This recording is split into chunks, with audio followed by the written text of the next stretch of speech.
Hey guys, welcome back to Fixing It. And if your turn signals do this, that's normal.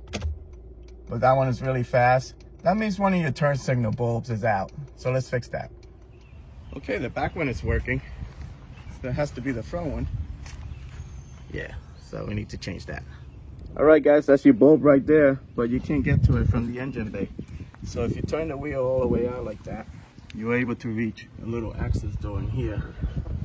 And that's little clip is the one you need to take off with like a little stubby screwdriver.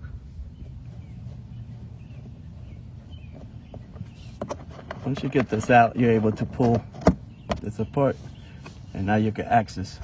Okay, that's your bulb right there. Just reach in there and turn it counterclockwise like a quarter turn and pull it out.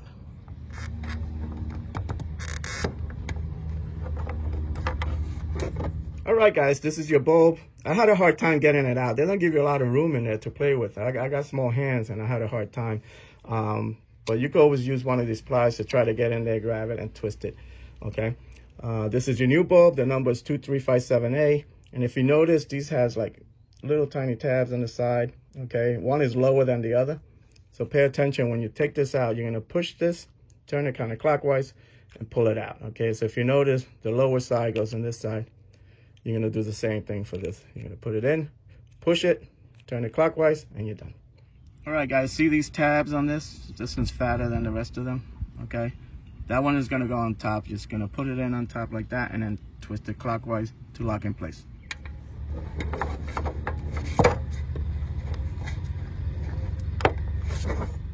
Okay, install the clip.